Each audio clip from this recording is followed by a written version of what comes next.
Bonjour à vous et bienvenue. Vous me connaissez, Germain Roncari. Je suis formateur de coach et j'accompagne en tout cas toutes les personnes qui ont envie d'être mieux dans leur vie sentimentale. Aujourd'hui, une vidéo plutôt un peu particulière parce que vous le savez aussi, j'organise des marches de 4 jours sur le chemin de Compostelle. Et à la fin du mois, je vais partir un mois sur le Camino Frances, donc le chemin de Compostelle partie espagnole et sa longueur de 790 km. Alors, pour tous ceux qui vont faire le chemin de Compostelle, soit en solo, soit qui vont participer à une de mes marches, je vais aujourd'hui vous montrer le sac que je me suis préparé pour les 31 jours, en tout cas la durée que j'ai prévue pour aller sur le chemin de Compostelle, le Camino Frances, en Espagne. Comme l'on dit,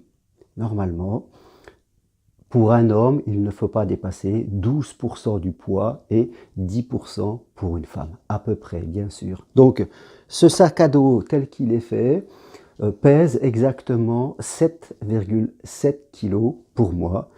Je suis à poids plume, je fais 67,5 kg, donc voilà, ce qui fait à peu près 11% de mon poids. 7 kg sec, 7 tout compris à l'intérieur. Je dirais que la seule chose qui peut manquer, ça sera la nourriture du jour. Donc voilà, on va rajouter 300 grammes, je vais frôler les 8 kg. Et c'était mon objectif, ne pas dépasser les 8 kg. Donc je vais vous montrer exactement ce qu'il y a à l'intérieur et vous-même, vous pourrez en tout cas composer votre sac. Rappelez-vous, marcher, faire de l'itinérance, c'est important d'avoir l'essentiel, de se résoudre à vivre avec l'essentiel, c'est ça qui est intéressant. Et parce que tout kilo qu'il faut transporter, eh bien, nous fatigue jour après jour et quelquefois nous voyons des personnes qui ont des sacs de 12, 13, 14 kilos et vraiment je me demande si c'est vraiment utile de porter ça. Bien sûr, il faut s'adapter au trek, à la rando que vous allez faire. Ici, on est sur le Camino Frances, donc on va traverser des villages, on pourra se ravitailler. Nous ne sommes pas en autonomie, donc pas la peine d'emporter trop de nourriture ou trop d'eau. On pourra se ravitailler sur le chemin. Alors, je vous montre toutes les affaires. C'est parti. J'ai un sac de la marque Millet, Ubique 40 litres. Ça suffit pour passer partout. Un sac dont le poids est de 1,4 kg. Voilà. Attention aussi, ne prenez pas, vaut mieux investir si vous destinez et chercher à avoir un sac qui est le plus léger possible. Déjà, on peut voir à l'extérieur 2 bâtons de la marque Giudetti, superbe marque de bâtons. Cela, c'est le modèle Terre de Trek.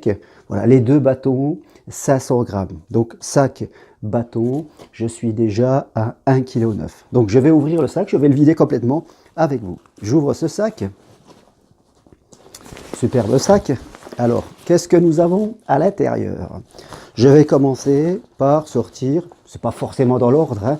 Donc là, pour la semaine, pour les 31 jours plutôt, j'ai une petite serviette de toilette simple et un gant de toilette parce que c'est vrai que j'aime bien avoir un gant de toilette à proximité parce que des fois, si on passe près d'une rivière, on peut le mouiller, ou une fontaine, on peut le mouiller, se rafraîchir s'il fait chaud. Donc, nous allons être sur le Camino Frances au mois de mai, il va pouvoir faire chaud et il va pouvoir faire frais. Voilà, on est au printemps, ça peut varier, donc j'emporte quand même quelque chose, des affaires pour quand même au cas où il ferait frais en Espagne, même s'il ne va pas faire 0 degré.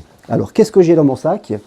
Un sweat assez épais, voilà, qui me servira surtout pour le soir, je pense, ou vraiment s'il y a une période de blizzard.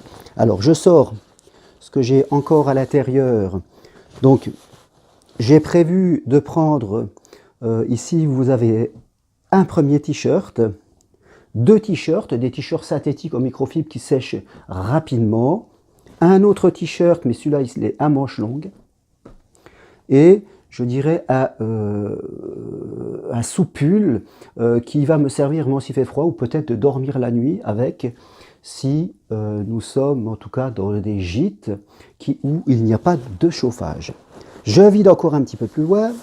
Qu'est-ce que nous avons ici? Alors, un premier short deux premiers shorts, j'ai deux shorts là qui sont dans mon sac, et un pantalon de randonnée très léger, mais c'est un pantalon destiné surtout à mettre le soir. Puis j'ai, est-ce que j'ai encore là-dedans? C'est pas la botte du Père Noël, hein. J'ai deux slips, deux caleçons pour moi, qui vont m'accompagner. Une paire de chaussettes et une seconde paire de chaussettes. Alors très important, des paires de chaussettes de randonnée, anti-glissement, je dirais, qui vont bien protéger vos pieds. C'est très important. Puis après, dans ce sac, j'ai mon sac de couchage de la marque Ferrino, le Lightech 800, qui pèse, lui, 600 grammes. Important parce qu'attention, on peut avoir des sacs de couchage qui prennent beaucoup de volume et qui pèsent lourd, alors que celui-là, vous voyez, prend pas beaucoup de place. Il est donné jusqu'à moins 5 degrés, bon, un peu léger quand même, mais disons jusqu'à 0 degré, c'est tranquille. Et vraiment, il prend pas du tout de place. Qu'est-ce que j'ai encore à l'intérieur? Plus rien. Vous voyez, pas grand-chose. Alors, je vais passer au petit compartiment en dessous, que j'appellerai le compartiment pluvieux, on va dire. Alors, qu'est-ce que j'ai? Un kawaii, en tout cas en microfibre, très léger, hein, 250 grammes. C'est pas la veste de pluie, on sera au mois de mai. Mais par contre, il protège à 100%. Voilà, superbe kawaii, genre de style que vous pouvez en tout cas trouver. Ça vaut à peu près une cinquantaine d'euros, mais du très bon matériel. Vaut mieux toujours acheter quelque chose de bon. Qu'est-ce que j'ai encore là-dedans? Une paire de tongs. Très important parce que le soir, les pieds ont besoin de récupérer. Donc là, ça fait 250 grammes le soir. Et bien sûr, si on fait des pauses, même entre midi, c'est toujours bien pour les pieds d'enlever les chaussettes et de marcher. Donc, avec les tongs. Donc, directement accessible. Et dernier, deux choses encore. Un pantalon de pluie s'il pleut, donc qui est imperméable à 100%. Et bien sûr, le dessus qui va protéger le sac s'il pleut, que je mets par-dessus. Voilà, ici il n'y a plus rien, c'est vide. Et j'ai une petite pochette ici. Alors qu'est-ce que j'ai là? Toujours des petits matériels de première nécessité. Un paquet de mouchoirs, au cas où. Une petite écharpe, ça sert toujours. Et ce que j'appelle mes manchons, ça je mettais ça en course à pied. Donc, quand je suis en t-shirt, quelquefois, le matin, il fait frais, on a besoin de se protéger les bras. Donc, ce sont deux manchons de la marque Decathlon, ça vaut 5 €. Voilà, on les enfile, puis après, on peut les enlever, les ranger, c'est facile et c'est super pratique. Donc, ce côté-là est terminé. Alors, je vais passer au-dessus du sac. Il n'y a pas de cloche. Alors, ici, ça va être un peu le côté technologique, si on peut dire, mais j'ai pas grand-chose. À part ma tondeuse, et oui, j'ai pas de cheveux, donc je me tonds tous les matins, comme dire. C'est pas un mouton, mais c'est moi. Donc j'ai ma tondeuse que je mets à l'intérieur, qui doit peser à peu près 250 grammes. Et sur le dessus, c'est la partie salle de bain, nous pourrions dire, qui est ici. Voilà, j'ai ma petite pochette, une petite pochette. Qu'est-ce que j'ai à l'intérieur? Je vous la montre. Hein. Un savon, ma boîte à savon avec un savon de Marseille qui va me servir à me laver et à faire la lessive. Voilà. J'ai un produit pour mes lunettes, toujours très important, du lait. Bon, ça fait aussi cuisine, hein. Je veux dire, une fourchette en plastique, une cuillère en plastique et un petit couteau, une brosse à dents, un dentifrice, un masque pour dormir le soir, en tout cas, et des boules qui caisses. Voilà. Dans les gîtes, il peut y avoir du monde, des gens qui peuvent parler le soir, et c'est normal. Donc, je peux en tout cas, être dans le silence. Et voilà, deux petits rasoirs pour moi. Voilà pour le côté salle de bain, cuisine. Voilà, c'est vraiment le minimum. Alors, qu'est-ce que j'ai oublié ici? Sur cette partie-là, une bouteille d'eau, une simple petite bouteille d'eau. Et je range un peu. Alors ici, sur la dernière pochette du sac, on va dire que c'est la pochette bibliothèque. C'est comme un appartement. Hein. La pochette bibliothèque, alors moi je ne pars jamais sans mes livres, parce que si je n'ai pas le livre, je suis malheureux. Alors bien sûr, j'ai le livre du Camino Frances, hein, Miam Miam Dodo, qui permet en tout cas d'avoir tout l'hébergement et et en tout cas les cartes, super. Et je me prends, je ne sais pas si ce sera les bouquins là, mais je me prends 2 livres toujours avec moi pour lire au moins durant cette période, le soir, pendant les pauses. C'est important pour moi. Voilà, mon sac est complètement vide. Alors sur le devant, j'ai cette petite pochette qui me permet de mettre en tout cas des petits ravitaillements. Voilà, le sac est complètement vide. Maintenant, je le pose. Je vais vous montrer en tout cas autre chose qui est important. Alors ce que je vais prendre pour partir, les vêtements du jour, je me prévois un t-shirt, un simple t-shirt. Dessus, j'ai on dirait, c'est une genre de polaire sans manche. J'aime bien parce que ça permet de se protéger juste la poitrine. J'ai un short, un 3e short, donc il y en a 2 dans le sac. J'ai un collant, c'est un simple collant de course à pied. Et j'ai une veste de microfibre, voilà, genre de manteau en tout cas une veste qui fait un peu coup de vent, qui me permettra de me protéger. En paire de chaussures, alors je vais mettre pour le chemin de Compostelle la paire de chaussures de marque Merrell avec leur célèbre Vibram, voilà, en tout cas une protection contre les chocs, je dirais. Ça vaut à peu près une centaine d'euros, cette paire de chaussures. Voilà l'équipement. Alors, bien sûr, à emporter, à ne jamais oublier, une petite casquette, parce que s'il fait chaud, surtout quand on n'a pas de cheveux comme moi, c'est très important.